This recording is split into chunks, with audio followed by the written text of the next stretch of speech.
పెబిల్స్ తెలుగు. బ్రాహ్మణుడు మేక.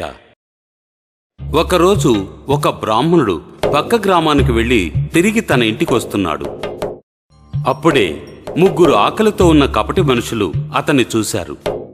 ఆ గ్రామస్తులు నాకు ఈ బలిసిన మేకని బలిచ్చినట్టుగా ఇచ్చారు. అబ్బో, చూడరా ఎంత బలిసిందో. ఒరేయ్, ఈ రాత్రికి బాగా కడుపు నింపుకుందాంరా. వాణ్ణి మోసం చేస్తే పోలా?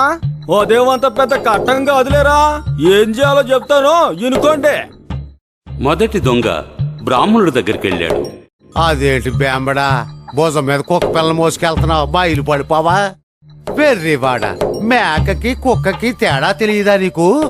ఓసోస్, అంత కోపం ఎందుకో? నీకు ఎటువైతే కుక్కను మోసుకెళ్ళిపో, నాకేంటి?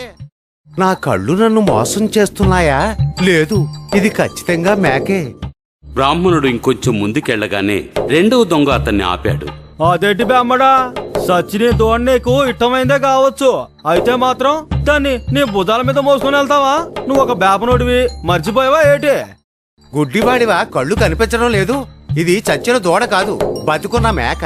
అయ్యి బాబు, అంత కోపం ఎందుకంటే? నన్ను క్షమించండి, తప్పు నాదేనేమో. అసలు ఏమైంది? నాకు పిచ్చా లేక వాళ్ళకా? అతను ఇంకో 2-3 అడుగులు వేశాడో లేదో చూడండి, ఎవరైనా చూడకముందే ఆ గాడిదని కింద దింపేయండి, లేకపోతే జనాలు చూసి నవ్వుతారు. లేదు, ముగ్గురు తప్పు కాలేరు. ఇది మేక కాదు, ఇదేదో రూపాలు మార్చే దెయ్యంలా ఉంది. ఆ గ్రామస్తులు నన్నింత మోసం ఎందుకు చేశారు? బ్రాహ్మణుడు ఒక్క మాట కూడా మాట్లాడలేదు. అతడు మేకను భుజాల మీద నుంచి దించి కింద పడవేసి వీలైనంత వేగంగా పరిగెట్టి పారిపోయాడు.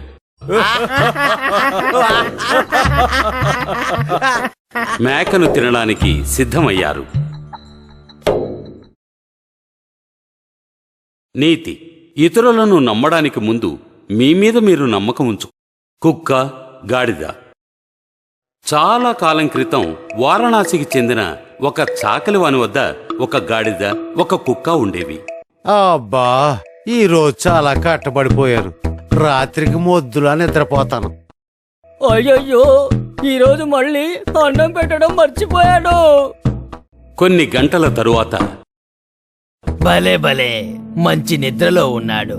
అదృష్టవంతుణ్ణి, ఇవాళ నా సంచి నింపుకోవచ్చు. ఓరి దేవుడో, దొంగ యజమాని మంచి నిద్రలో ఉన్నాడే. చూడు, దొంగ యజమాని సామాన్లన్నీ పట్టుకుపోతున్నాడు. నువ్వు మొరిగితే యజమాని లేస్తాడు. నేనెందుకు మొరగాలి? యజమాని నన్ను అసలు పట్టించుకోడు. కొంచెం భయం కలిగితే నేనెంత అవసరమో, నన్నెంత బాగా చూసుకోవాలో కొంచెం అర్థం అవుతుంది. గాడిదకు కోపం వచ్చింది. మన యజమానికి ఇంత ద్రోహం తలపెడతావా, విశ్వాసం లేని ఊర కుక్క? నన్ను పట్టించుకొని వాని పట్ల కృతజ్ఞత చూపాలా? లేదు, నేను అతన్ని లేపను. అయితే దొంగ వెళ్లక ముందు నేనే లేపుతాను.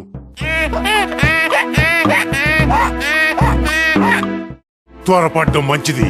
దరిద్రపు గాడిది పూర్తి వాడకట్నే లేపెట్టుంది.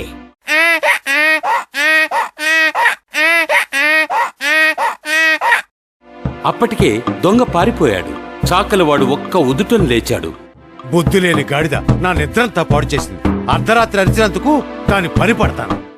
ఒక కర్ర తీసుకుని చావట్లోకి వెళ్ళాడు. చాకలివాడు గాడిదని నిర్దయగా కొట్టాడు. నీ దురదృష్టం, దొంగైతే పారిపోయాడు, కానీ యజమానికి నువ్వెందుకు అంత గట్టిగా అరిచావో తెలియదు కదా. కుక్క జాలిగా చూస్తూ ఉండిపోయింది. పాపం గాడిద, నువ్వు నా పని చేయాలనుకోకుండా నీ పని నువ్వు చూసుకొని ఉంటే నీకీ దుర్గతి పట్టేది కాదుగా. ఏం చేస్తావ్, అనుభవించు. నీతి: మీ పని మీరు. తెలివి తక్కువ బ్రాహ్మణుడు. గార్గ్య అనే ఒక పండిత బ్రాహ్మణుడు శివుణ్ణి ఆరాధించడానికి ఒకసారి తన గ్రామం నుంచి అడవికి వెళ్ళాడు. అతని దీక్షకు సంతోషించి శివుడు అతని ముందు ప్రత్యక్షమయ్యాడు. భక్త బ్రాహ్మణ, నీ తపస్సుకు మెచ్చాను. నీకే వరం కావాలో కోరుకో. దేవా, నాకు సంజీవిని అనుగ్రహించండి తండ్రి, మరణించిన వారిని సజీవులుగా చేయడానికి. శివుడు కొన్ని ఆకుపచ్చని ఆకులు ఇచ్చి, ఎప్పుడైనా సరే నువ్వు మృతులను సజీవులుగా చేయాలనుకుంటే నువ్వు చేయవలసింది ఈ ఆకుల రసాన్ని మృతదేహం మీద చల్లడమే. అప్పుడు సజీవమైన శరీరం గతంలో కంటే బలంగానూ మంచిగానూ ఉంటుంది. అంతేకాదు బ్రాహ్మణ, ఈ ఆకులు వాడవు, మారవు. ఆ మాటలు విని బ్రాహ్మణుడు సంతోషంగా తిరిగి తన గ్రామానికి బయలుదేరాడు. వీటితో మా గ్రామంలో మరణం అనేదే లేకుండా చేస్తాను. మా ఊరిలో ఒక్క కుటుంబం కూడా అసంతోషంగా ఉండకూడదు. గ్రామంలో నాకు పేరు వస్తుంది. నన్ను గ్రామ పెద్దగా కూడా చేస్తారు. అప్పుడే అతనికో సందేహం కలిగింది. ఏమో, ఒకవేళ శివుడు నన్ను ఆట పట్టించాడేమో. ఇవి సాధారణమైన ఆకులేనేమో. అయితే అప్పుడే అతనికి దారి మధ్యలో చనిపోయిన ఒక పులి కనిపించింది. ఆ నేను ఈ ఆకుల శక్తిని ఈ పులి మీద ప్రయోగిస్తాను. ఆలోచించకుండా పండితుడే అయిన ఆ వెర్రి బ్రాహ్మణుడు ఆకులను అరచేతులతో రుద్ది వాటి రసాన్ని పులి మీద చిలకరించాడు. పులికి ప్రాణం వచ్చింది. నాకు ఆకలిస్తోంది. పని చేశాయి. ఆకుల్లో శక్తి ఉంది. ఒక్కసారిగా పులి పెద్దగా గర్జించింది. ఓరి దేవుడో, ఇప్పుడు నేనేమిటి చేయడం? ప్రాణం కాపాడుకోవాలంటే పరిగెత్తాల్సిందే. అయితే పులి అతన్ని చూడనే చూసింది. అతని మీదికి దూకింది. ఆ వెర్రి బ్రాహ్మణుడి కథ అంతటితో ముగిసిపోయింది. నీతి: తొందరపాటు వలన తెలివి తక్కువ కొంగ. చాలా కాలం క్రితం ఒక చెరువు దగ్గర ఒక కొంగ ఉండేది. ఆ చెరువు గట్టు మీద ఒక పొడవాటి కొబ్బరి చెట్టు ఉంది. చెరువు దాదాపు ఎండిపోవచ్చింది. అయితే కొంగ జీవించడానికి కావలసన్ని చేపలు అందులో ఉన్నాయి. మిగతా కొంగలు ఇక్కడికి వచ్చి నాతో ఉండి నేనెంత అదృష్టవంతురాల్లో చూస్తే ఎంత బాగుంటుంది. తరువాత ఒకరోజు అది ఒక కొంగల గుంపు ఆ చెరువు మీద నుంచి వెళ్ళడం చూసింది. ఆగండి, ఆగండి, దయచేసి ఆగండి. కొంగల గుంపు నాయకుడు దాన్ని చూశాడు. ఆ ముసలి కొంగ మనల్ని పీలుస్తుంది. మనం కిందకి దిగి దానికి ఏం కావాలో చూద్దాం. అవి గట్టు వద్దకు రాగానే ఆహా, నా మాట విన్నందుకు సంతోషంగా ఉంది. నా అతిథులుగా ఉండండి. మీరు కొబ్బరి చెట్టు మీద ఉండి చెరువులోని చేపలను తినొచ్చు. మంచివాడే, కాని తెలివి లేదు.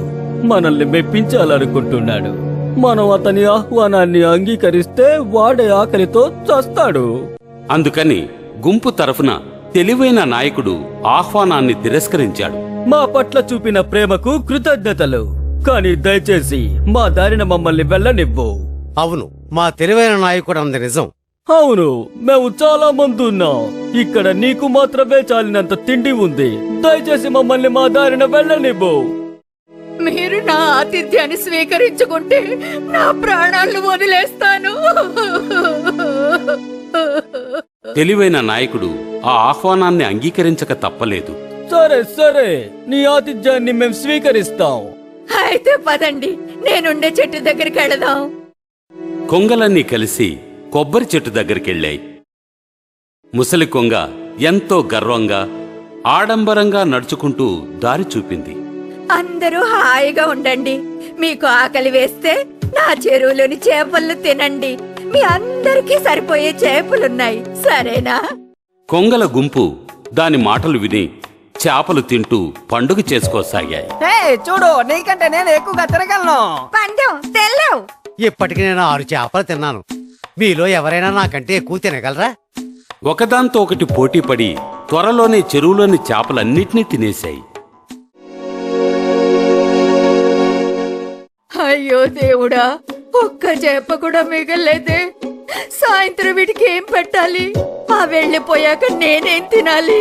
ముసలి కొంగ తను చేసిన బుద్ధి లేని పనికి పశ్చాత్తాపడసాగింది. కాని అప్పటికే ఆలస్యమైపోయింది. ఆ రోజు సాయంత్రం కొంగల నాయకుడు దాని దగ్గరకొచ్చి, సాయంత్రం భోజనానికి మాకిక్కడ ఏమీ లేదు. నీ ఆతిథ్యానికి సంతోషం. అయితే మేవిక ఇప్పుడు వెళ్ళాలి. మా వాళ్ళు ఆకలితో ఉంటే నేను చూడలేను.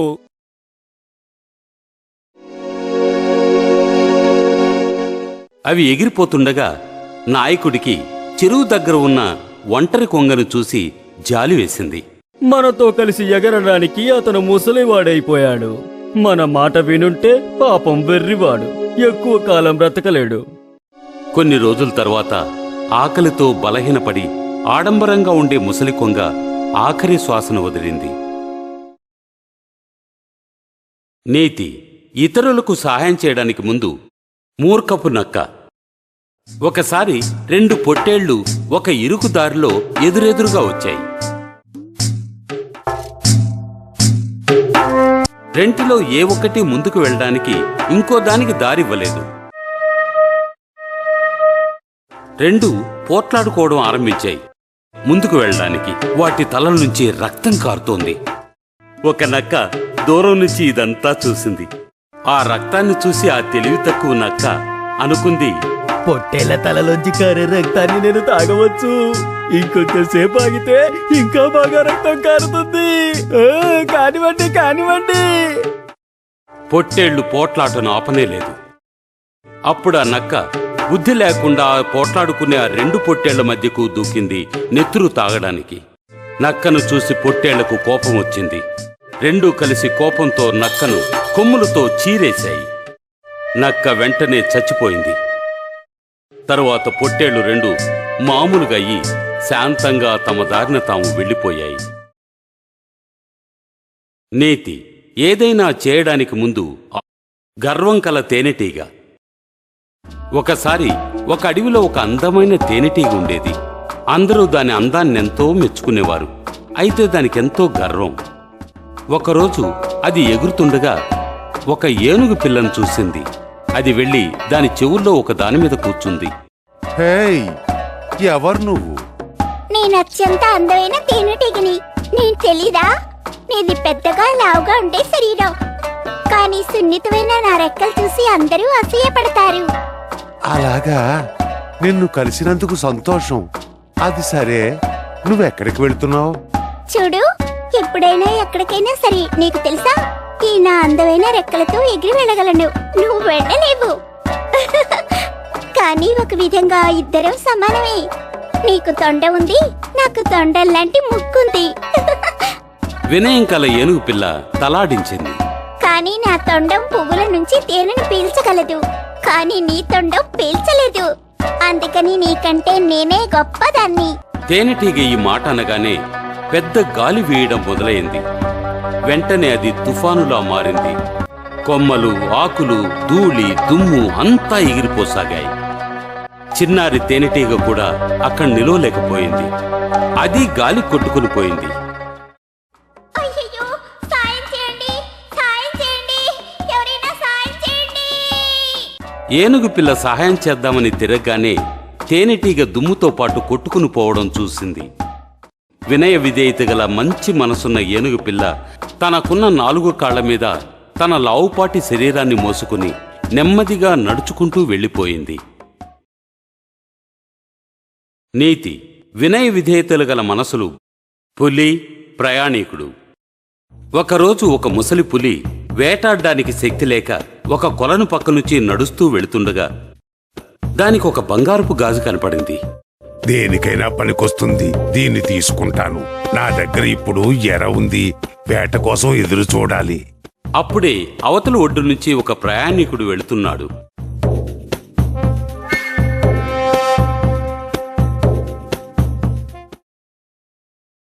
అతన్ని పులి చూసింది. మనిషి, మనుషులకి బంగారం అంటే ప్రాణం. హేయ్, చూడు, నీకీ బంగారపు గాజు కావాలా? నాకెందుకు పనికిరాదు. బంగారపు గాజా? ఆశగా ఉంది, కానీ వద్దు. దానికోసం ప్రాణాల్ని పణంగా పెట్టలేను. నాకు బంగారపు గాజంటే ఇష్టమే, కానీ నీలాంటి క్రూర మృగాన్ని నమ్మడం ఎలా? నీకా సందేహం రావడం సహజమే. యవ్వనంలో ఉన్నప్పుడు నేను చాలా క్రూరంగానే ఉండేవాణ్ణి, కానీ ఇప్పుడు ఒక సన్యాసి చెప్పిన దానివల్ల నేను మారిపోయాను. నన్ను నమ్ము.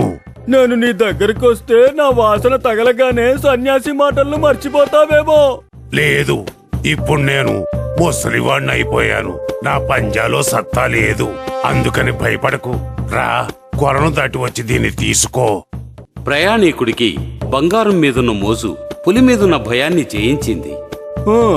అది చెప్పేది నిజమేనేమో. వెళ్ళి దాన్ని తీసుకుందాం. అయితే అతను ఒక్క అడుగు వేశాడో లేదో అప్పుడే అయ్యో అయ్యో, బురదలో ఇరుక్కుపోయాను, సహాయం చేయండి, సహాయం చేయండి. అయ్యో పాపం, ఏమిటి బురదలో ఇరుక్కుపోయావా? భయపడకు, నే వచ్చి నీకు సాయం చేస్తాను. పులి నెమ్మదిగా ప్రయాణికుని వద్దకు వెళ్లి పంజా విసిరింది. అయ్యో, నేనెంత బుద్ధి లేని వాడిని. దురాశ దుఃఖానికి చేటని మర్చిపోయాను.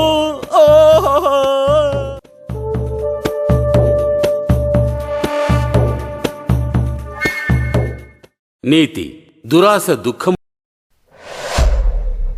పెబిల్స్ తెలుగు